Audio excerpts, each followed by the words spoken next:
you don't have to stay on the tools forever either. You get your apprenticeship, you get your ticket, and you can move into the office and, be an estimator, project manager. There's a shortage in those areas too. Job site coordinators. There's so many opportunities.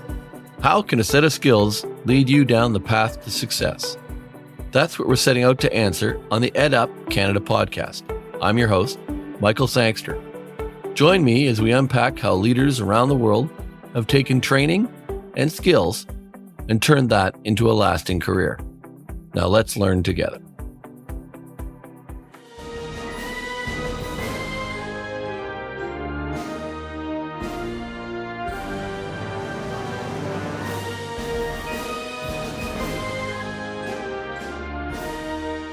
Welcome back to the EdUp Canada podcast. I'm Michael Sangster, your host, and today I am joined by an old friend, somebody who's got an interesting job, Tania Johnston, CEO of the Mechanical Contractors Association of Canada. Tania, welcome. Tell us, what is the Mechanical Contractors Association of Canada? That's a mouthful. It is. Thanks for inviting me, Mike, and having me today. We often get asked that question. A lot of people think that mechanical actually refers to auto mechanics. So that's the first thing we have to teach people, that it actually is to do with construction. And it is basically any of the trades that are responsible for the operations of a building. And they include a number of red seal trades. There's plumbing, pipe fitting, steam fitting, boiler making, gas fitting, refrigeration mechanic, to name a few. So obviously these days in Ottawa, things are crazy busy for you. Advocacy's got to be a big part of what you do for your members. It is. It's huge.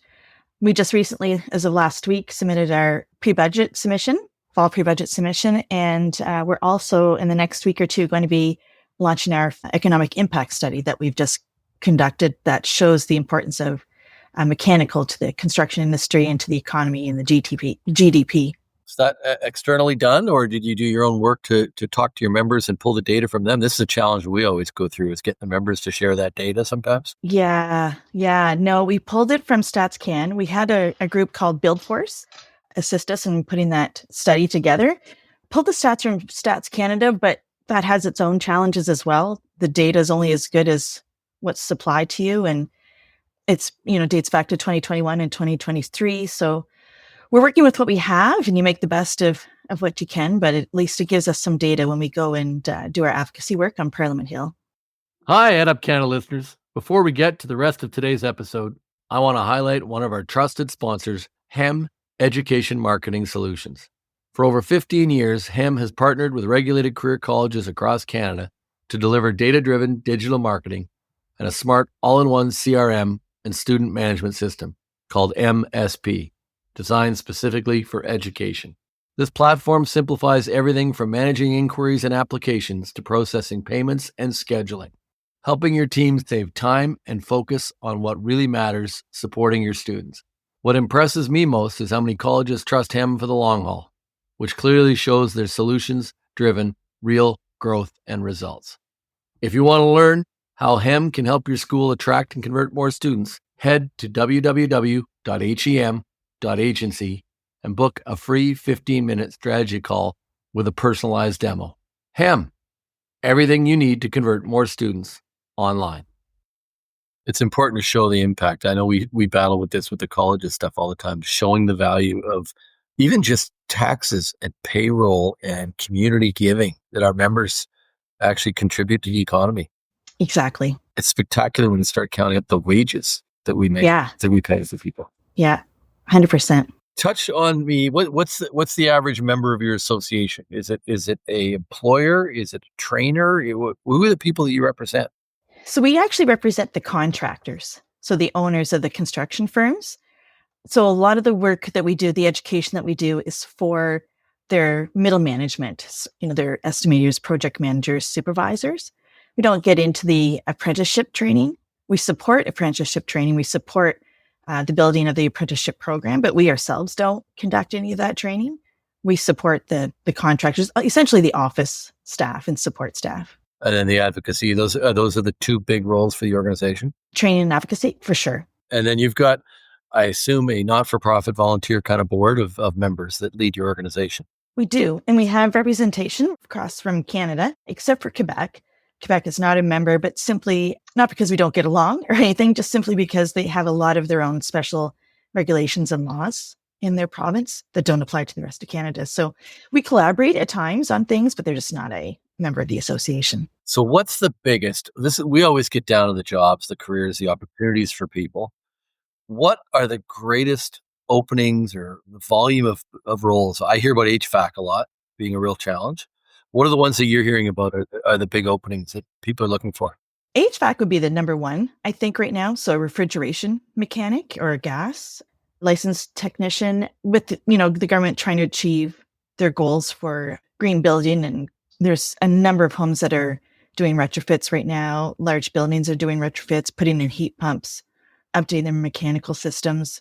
I got one of those heat pumps. I still don't know what it is, but it seems to work and do better, but I have no clue until it's about minus 20 and then I'm cursing at it.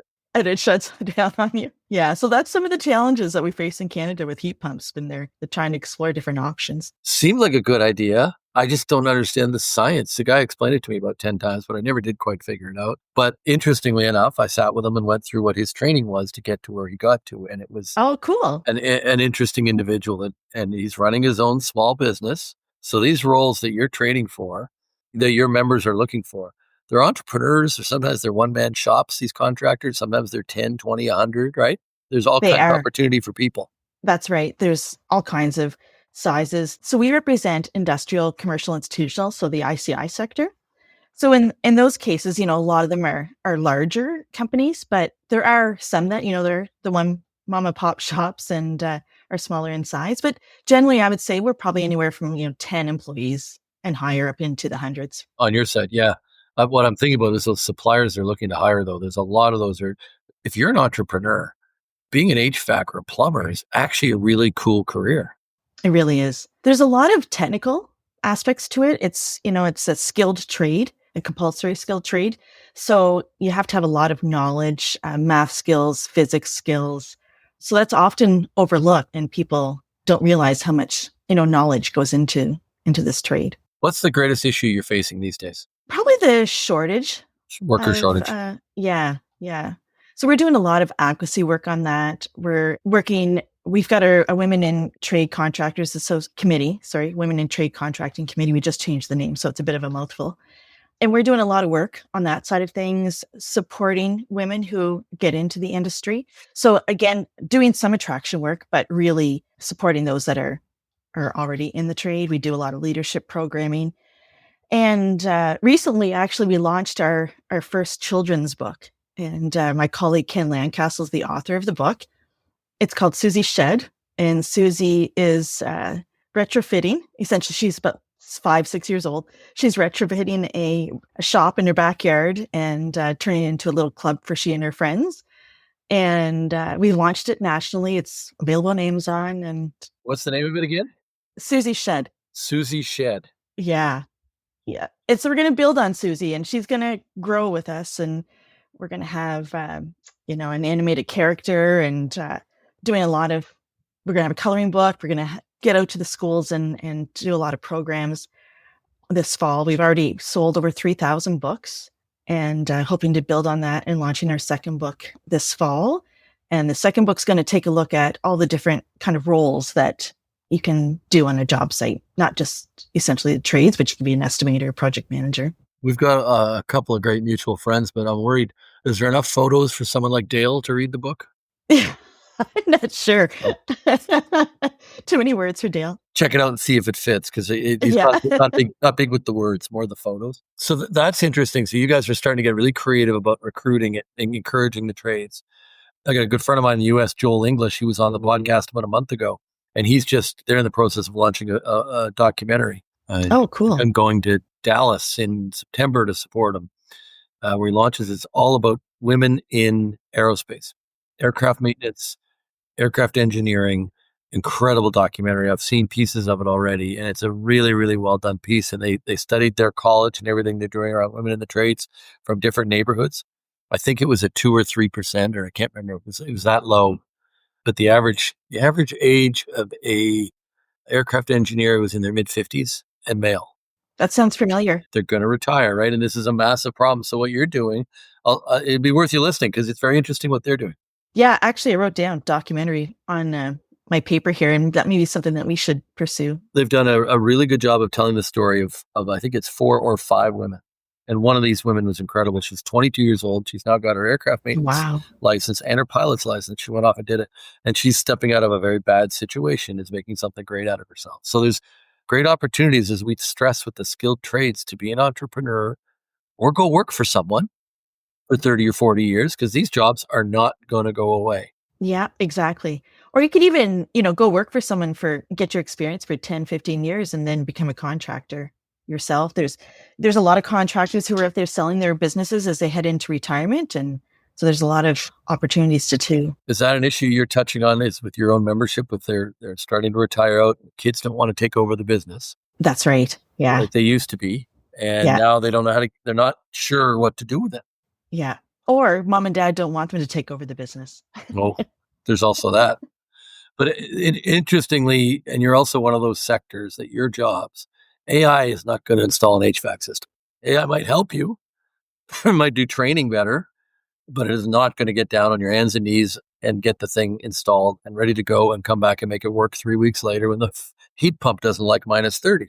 Exactly. And so we really promote that too, and we're trying to stress upon that to parents as they're trying to guide their children into, their future careers. That this is a career that's not going to go away. It's going to be around forever. And even during crises like COVID, they were an extremely important piece of that industry, putting heat ventilation systems into hospitals, making sure they were functioning properly, getting into the schools and fixing the ventilation systems there. So they didn't even shut down for a day. They just had to adapt, and they couldn't. Yeah, exactly. Talk to me a little bit about your own journey and how you got to where you are in this organization. So I started out as a teacher, a school teacher, and I taught in New Brunswick for a couple of years. Met my husband, who was from Ottawa, dragged me here. We both went to Mount A, and couldn't get on at the time. There was an abundance of school teachers, and so I got into computer training and taught Windows 95. That's how old I am, and taught people how to right-click day in and day out. And so then this opportunity came in, and it was to actually work on their education program. They had just done a study. So this is 25 years ago. They had done a study, and believe it or not, the study was on the pending shortage of skilled trade workers and middle management employees. And here we are today, 25 years, it's here. They weren't wrong. So MCA Canada didn't do a lot of education. The industry wasn't doing much education back then. And that's where I got started. And then 6 months turned into 25 years. It's been that long. Yeah, it is. All the way to CEO. All the way to CEO. Yeah, it's the last position they could give me. Yeah, there's really nothing left now. You kind of topped yourself out. That's right. I love it though. Like, it's such a rewarding industry. The members are amazing. I wouldn't be here 25 years later if it wasn't. It's just such a great industry and really a great group of people. What do you think the skill is that's made you successful? Because we've also got students that we listen to the podcast, we hope. And we think there's lessons to be learned from people who've gotten to a point of being successful. So tell me about a skill that you think has made you successful. Well, mentorship played a huge role for me in getting where I am. I had a lot of not only my employers, but also, contractors or colleagues from across Canada who are more senior, and they were real great guidance and help to me. I think always upskilling yourself as well, becoming involved in other associations. I belong to CSAE, which is an association for associations. Just joined that to see what I can take out of it. I'm going to head to their event in Victoria. Oh, awesome. Yeah. It's like any association, you get out of it what you put into it. And I truly believe in the work of associations. It's not always easy though, is it? You share the same role as me. It's not always easy to keep everybody rowing in the direction you want, is it? No, exactly. It's not easy getting them to open up those emails and read all the important information that you I hear you. And you have to step back and remember that everything they're doing with you is they're volunteering to do it. Yeah. Where you're getting paid to sit there and do it. So you gotta have a little more patience than you're used to. I came in from other careers and having teams, and things just got done, and you told them and it just went off and got done. And now it's not that easy. And No. it's a different kind of mandate. But I'll tell you, you finish a board meeting and you sit around, you look. We were just in a big conference facility recently, and we spent a day locked in a room, our board, and everybody was there. Nobody was on their phone. Computers were down, and they were driving, working really, really hard. I'm thinking, you know what? All of you have forgotten your own personal interests for the day. Yeah, exactly. None of you have positioned your own company in the things that we're talking about. You've all just talked about the sector, and you kind of, okay, let's go have a beer because you've all earned it. Yeah, 100%. And, you'll go to, when you're in those meetings, I tend to want to look at the phone and check my own email. And I'm like, well, wait a minute, Tanya, these guys are running major corporations and they're not looking at their phones. So shut it down. And they've got bigger teams though. Yeah. They got bigger teams in many situations. So you mentioned mentoring. We ask every one of our guests, who is that great mentor in your life that's made a difference for you? That's a great question. Okay, so Tanya's clearly not listened to the podcast because this one caught her off guard. Yeah. We ask everybody. We try to ask everybody this question because we've all been fortunate to have somebody. And the reason we ask, to give you a chance to think, is we also think it's important to challenge everybody again to think about what are they doing to mentor people. I always laugh and say I've got good ones and bad ones. So I'm trying to be a good mentor. Exactly. I would say career-wise, my predecessor before my predecessor, he was a CEO for 25 years. He truly believed in the association. He gave 125%. To the association, and that work ethic, I think, rubbed off on me, and understanding, what it is that we're doing and what's so important, like what's important to our membership, and, always doing what we can for them, giving that 125%. Friends, day to day, I don't know, Michelle Austin. Oh, she's awesome. We can't go there. She's done so many great things in her career, and you and I have watched her rise to the top, Mike. Oh, I struggle to say nice things about Michelle. It's going to be a little painful. You guys can't see us, but we're having a chuckle. Michelle's one of those great people. She really is. And she has a phone that somehow has 2 numbers blocked that cannot call her. Mine and her husband. She can't figure out how. So she has to text her husband and he calls back. That's hilarious. She's had this problem forever. Oh. I think it's on purpose. She claims it isn't. Interesting. I think it's. I'll just see if I can find out how that happened, and and if you ever make it happen at my end. get yours blocked, or you're going to start blocking me too. I think she hit a button one day by accident. I'm going to say by accident, but it may have been entirely on purpose. And does she not work for a telecom company that could help her out with that? She probably could, but I don't think she wants to fix it. So no, Michelle's one of those great people. We won't tell her we said that. Fortunately, we'll just. She's so intelligent. We'll cut this part out of the podcast. Talk to me about your was it student chapter program? Yeah, that sounds interesting. So I was responsible for starting up that program. We have a sister organization in the United States, Mechanical Contractors Association of America, and they are much larger than we are. And they've been really great to us over the years, and they share all their ideas. We go to their conferences, we go to mini conferences and meetings with them. And they've basically opened up their world to us. And so when I first started MCA Canada, I went to a student chapter conference, and we brought the idea back to Canada. So the goal is to essentially attract the smartest, the brightest, and the best mechanical engineers out of the universities and now colleges, because a lot of colleges are offering the engineering programs, and getting them over to the construction side, because they really don't learn about construction in their university programs. They might take 1 credit in their 4 to 5 years. So the association essentially brings the students and the contractors together. And they do site visits, they do lunch and learns, they do, resume sharing. They might have a night where they kind of do a speed resume interview process. And then they do competitions. We bring them together for a conference ourselves each year. And the goal is to have the students all be employed by contractors at the end of it. And it is working tremendously. We don't have as many chapters as we would like. We have about 6. You gain 1, you lose 1. But the program people driven, right? Yeah, right. And it changes. The prof could change, the department head could change at the school, even your volunteers and the contractors. But it has proven itself time and time and again that it works, and we're really proud of that program. It's interesting that you've done that because we've partnered up with a group called CQ, Career Education Colleges and Universities in the US.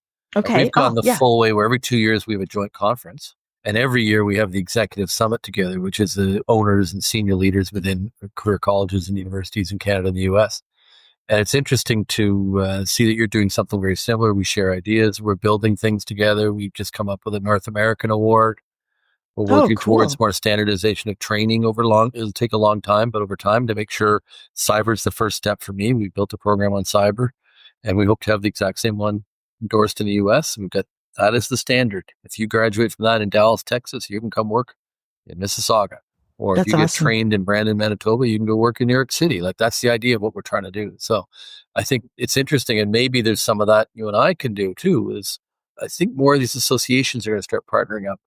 So when I look at Statistics Canada report that says in 1990 we had 7 workers for every retiree, and in 2030 we're going to have 2 workers from every retiree. And what are we doing at the same time? We're clamping down on immigration. Yeah. Yeah. Yeah. And there were issues that needed to be solved, but we're going the other way. We're reducing immigration at a time when we need workers. And we train the healthcare aides, PSWs, the cybersecurity, the HVAC, we train those jobs that we need, and we can't find enough students. Yeah, exactly. So that's one of the things we're lobbying on, actually, is even though the government's, clamping down on immigrants coming into Canada, we're asking, let's actually direct and target what we're looking for. Let's not close the doors. We've got a situation here. We need to resolve it. And this is one of the ways. If there's one department I'm happy I don't work in, it's the Department of Immigration these days, because everybody's coming at them for all the right reasons to try and solve this problem and find the workers that we need. And it's not coming together yet, is it? No. It's tough. No. And I don't see a landscape where they're going to drastically increase immigration in the short term.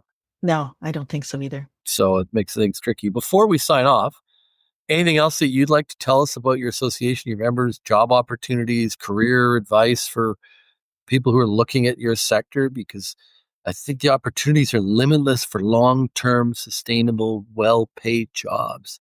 And we can't say that often enough on enough platforms. Exactly. And what I would love to see is bringing back more of the trades into high schools. I know they're starting in some provinces, but we need to start exposing kids to the trades again. We took out, the shop classes out of high schools. We need to bring them back in and get the students exposed, starting at early ages. Our Susie program, this grade 1, grade 2, grade 3. We just really need to do a better job promoting the industry. It's a skilled trade. I mean, the word skilled is there for a reason. We just have to change that stigma that currently exists. We're doing a lot of great work for getting women into the trade and supporting. There's still a long way to go there too, but we're quite proud of the work that we're doing right now and hoping to make that work environment a better place for them. I'm going to look at your student chapter program and see if there's a fit with some of our campuses, because maybe there's a place to do that together in our colleges that teach skilled trades. And we need to broaden our perspective of what skilled trades are too. Yeah, exactly. And what the opportunities are. So I really appreciate your comments, because we've had a few guests as we've done this kind of skilled trades month and a half of interviews who've focused on that. We need to get back into the high schools. People need to know these opportunities exist before they make a decision. And the other comment I hear a lot of, the parents need to know it's a career that their student could go do. And the salaries are tremendous. You get paid while you're learning. Yeah, you get paid to learn, and then you get paid very well on the job. And there's no lack of work. You want to work.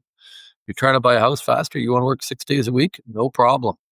Right? It's not like you have to be 9 to 5 in these roles. Yeah, exactly. So when these projects get rolling, and we have a limitless list of projects that it appears we're going to be doing in this country, according to the government. Yeah. House build, everything we're going to be building, condo build, everything we say we're going to be building needs workers that you guys use. Yeah, exactly. And the other thing too is, you don't have to stay on the tools forever either. You get your apprenticeship, you get your ticket, and you can move into the office and, be an estimator, project manager. There's a shortage in those areas too. Job site coordinators. There's so many opportunities. I haven't found a sector yet that says, no, we're good. We have enough workers. Yeah. I'm involved in a restaurant, and staff is a constant issue. And the colleges are shutting down culinary programs. And we're Really? trying to get more of our career colleges to step up and get into that world because there aren't enough. So it's a Hmm. lot of learn on the job now with these kind of roles, and that's not necessarily what we want to do. Some point we'll get together. I will take you to Le Cordon Bleu for lunch, one of our colleges. We'll invite the Austins, and we'll go down there and see what a great college can do around training students to do great things. Exactly.